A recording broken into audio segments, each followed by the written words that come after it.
दोस्तों, बहरे ओकियानूस के मगरिब और अमेरिका की रियासत फ्लोरिडा के जनूब मशरिक में एक ऐसा इलाका मौजूद है जिसे बरमूदा ट्रायंगल कहा जाता है। ये हिस्सा एक तकोन की सूरत में नजर आता है और कहा जाता है कि ये शैतानी समुद्री हिस्सा है, क्योंकि यहाँ कुछ ऐसे पुरअसरार और अजीबोगरीब वाकयात हो चुके हैं जिनका महमा अभी तक हल नहीं हो सका। इतनी एडवांस टेक्नोलॉजी होने के बावजूद साइंसदान इस पर अपनी मुख्तलिफ राय रखते हैं, मगर कोई भी इसकी कोई वाज़ेह दलील आज तक नहीं दे पाया जिससे ये समझा जा सके कि आखिर इस समुद्री हिस्से में ऐसा क्या राज छुपा है कि यहाँ से गुजरने वाले कई समुद्री जहाज और बहरी जहाज लापता हो गए हैं और आज तक इनका कोई सुराग नहीं मिल सका। इसके अलावा बहरुल काहिल से 100 किलोमीटर दूर के इर्द गिर्द के जजीरों पर एक और समुद्री हिस्सा जो कि इसी तर्ज पर पुरअसरार और नाकाबिले फहम सरगर्मियों का मालिक है और इसे डेवल सी या फिर शैतानी समंदर कहा जाता है। दोस्तों, इस बरमूदा ट्रायंगल और डेवल सी की हकीकत आखिर क्या है, इसको समझने के लिए हम इनका साइंसी और मजहबी दोनों एतबार से जायजा लेंगे। तो सबसे पहले बढ़ते हैं बरमूदा ट्रायंगल की तरफ। ये इलाका मगरब की जानिब खलीज मैक्सिको से जनूब में जजीरा लावर्ड और फिर शुमाल से बरमूदा तक 300 जज़ायर पर मुश्तमिल है, जिसकी आबादी 6500 अफराद पर मुश्तमिल है और ज्यादातर जज़ायर यहाँ पर गैर आबाद हैं, यानी 65 में से 20 जजीरों पर इंसान बसते हैं। पिछले 400 सालों से लोगों ने कोशिश की कि वो वहां जाकर आबाद हों, मगर चूंकि माजी में यहाँ पर नाकाबिले यकीन वाकयात पेश आ चुके हैं, लिहाजा कोई भी यहाँ पर आने के लिए तैयार न हुआ। इसके अलावा तमाम साइंसी यकीन दहानियों के बावजूद तमाम बहरी जहाज इस इलाके से दूर रहकर ही सफर करते हैं और हवाई जहाज में मौजूद मुसाफिरों को जहाज का अमला बताता ही नहीं है कि वो बरमूदा ट्रायंगल के ऊपर से गुजरेंगे और रोजाना की बुनियाद पर ये हवाई जहाज बरमूदा ट्रायंगल के ऊपर से ज्यादातर बाखैर आफियत से गुजर जाते हैं। दोस्तों, बरमूदा ट्रायंगल के बारे में सबसे पहले लिखी गई दस्तावेजात 11 अक्टूबर 1992 को क्रिस्टोफर कोलंबस की लिखी गई किताब में मिलती हैं। इनके मुताबिक इन्होंने और इनके साथियों ने एक समुद्री सफर के दौरान एक मखसूस समुद्री हिस्से पर ऊपर से नीचे होती हुई रोशनियां देखी और समंदर में आग की लपेटें भी देखी। इसके अलावा इनका कंपास भी ठीक से सीमत नहीं बता रहा था, यानी कि कंपास ने भी काम करना छोड़ दिया था। मतलब यहाँ पर कुछ अजीब तरह की मैग्नेटिक वेव्स मौजूद थी और बहुत गैर मामूली हरकत भी इस समुद्री हिस्से में देखी गयी। जबकि बरमूदा ट्रायंगल से जुड़े हादसात का पहला वाकया 18वीं सदी में पेश आया, जब 1853 में अमेरिका के तीसरे नायब सदर एरनबर्ग की बेटी लवजिया बरमूदा ट्रायंगल में कहीं गायब हो गयी, जब वो अपने वालिद से मुलाकात करने के लिए उस वक्त की मशहूर कश्ती पैट्रियोट में सवार होकर न्यूयॉर्क जा रही थी। इस कश्ती का कप्तान दुनिया का बेहतरीन कप्तान माना जाता था, जबकि इस वाक़े के बाद अमेरिकन वाइस प्रेसिडेंट ने तमाम वसाइल इस्तेमाल किए कि किसी तरह वो अपनी बेटी को ढूंढ सकें, मगर इसका कभी कोई सुराग न मिला। इस वाक़े के एक साल बाद 1814 में अमेरिकी बहरी जहाज वास्क बी भी बरमूदा ट्रायंगल में कहीं गुम हो गया और इस जहाज का कप्तान भी बहुत माहिर कप्तान माना जाता था। यूं इसके बाद यक्के बाद दीगरे कई जहाजों के गायब होने का एक ना खत्म होने वाला सिलसिला शुरू हुआ। सबसे ज्यादा हैरान कुन वाकया तब पेश आया जब एक जहाज बरमूदा ट्रायंगल के पानियों पर इस तरह तैरता हुआ मिला के जिसके तमाम मुसाफिर और कप्तान गायब थे और खाने की मेज पर उस वक्त तक खाना ऐसे मौजूद था कि जैसे सब लोग खाना खाते हुए उठकर कहीं चले गए और किसी हादसे का कोई नामो निशान मौजूद न था। इसी तर्ज का मजीद एक और वाकया पेश आया जब एसएसटी टेल नामी समुद्री जहाज बरमूदा ट्रायंगल के पास बगैर मुसाफिरों और अमले के तैरता हुआ मिला। बज़ाहिर तो ऐसा पहले भी हो चुका था, मगर सबको हैरत का झटका उस वक्त लगा जब पता चला कि एक अरसे तक इस जहाज को रिकॉर्ड के अंदर गर्क होता दिखाया जाता रहा है, मगर अब तक सालों गुजरने के बावजूद ये जहाज सही सलामत तैर रहा था और वो भी किसी मुसाफिर और अमले के बगैर, जबकि रिकॉर्ड्स के मुताबिक वो बहुत पहले डूब गया था। तो यहाँ सोचने वाली बात यह है कि ये डूबा हुआ जहाज समंदर की सतह पर दोबारा तैरता हुआ कैसे वापस आया। दोस्तों, 1850 से लेकर अब तक बरमूदा ट्रायंगल में तकरीबन 50 बहरी जहाज गायब हो चुके हैं, मगर इसके बाद 1945 से फिजाई तैयारे भी गायब होना शुरू हो गए। ये वाकया तब पेश आया जब फ्लोरिडा से 10 तैयारे तरबीती मशक के लिए रवाना हुए,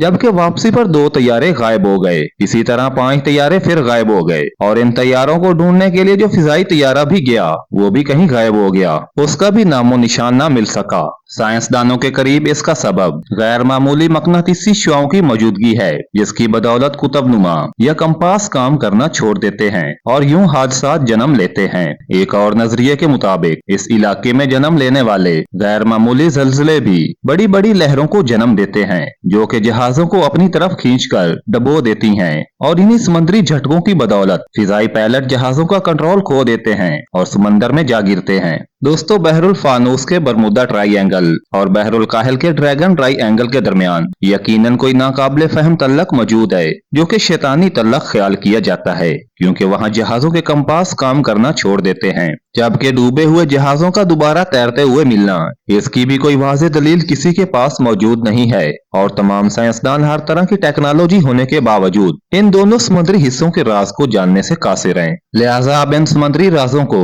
हम इस्लामी नुक्ता नजर से जानने की कोशिश करेंगे। दोस्तों, अगर हम कुरान और हदीस में इसके मुतल्लिक कोई हवाला तलाश करें तो तमीम दारी की रवायत करदा हदीस को मद्देनजर रखना होगा।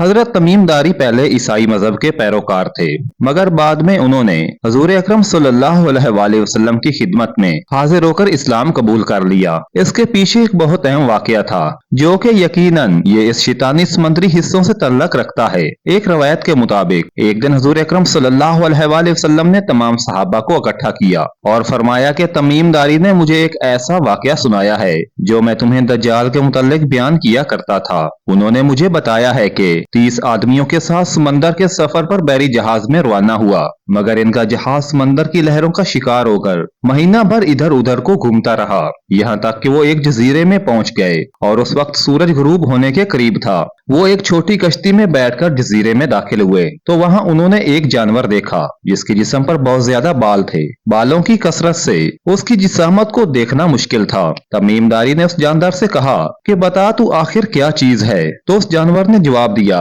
कि मैं हसासा हूँ। तमीम दारी ने फिर पूछा कि हसासा क्या चीज है। उस जानदार ने कहा, ऐ लोगो, उस खानकाह में मौजूद उस आदमी की तरफ जाओ, वो तुम्हारी खबरें सुनने का बड़े तजज्जुस से इंतजार कर रहा है। तमीम दारी को खौफ हुआ कि ये जानवर कहीं शैतान तो नहीं और कोई नुकसान न पहुंचा दे, लिहाजा वो तेजी से चले और खानकाह में दाखिल हो गए, जहां उन्होंने भारी भरकम कद काट का एक आदमी देखा जिसको घुटनों से लेकर टखनों तक बांधा गया था और वो एक लोहे की जंजीर में कैद था जिसके जरिए उसके हाथों को गर्दन के साथ बांधा गया था। तमीम दारी ने उससे सवाल किया कि तू क्या चीज है। तो उस आदमी ने कहा कि तुम्हें जल्द पता चल जाएगा कि मैं कौन हूँ, मगर पहले तुम मुझे ये बताओ कि तुम कौन हो। तो तमीम दारी ने जवाब दिया कि हम अरब से हैं और अपने तमाम सफर की दास्तान सुनाई। उस शख्स ने कहा, मुझे बीसान के नखलिस्तान के बारे में बताओ। तमीम दारी ने जवाब दिया कि तू उसके बारे में क्या चीज पूछना चाहता है। उस शख्स ने कहा, क्या उसके बाग के दरख्तों पर फल आते हैं।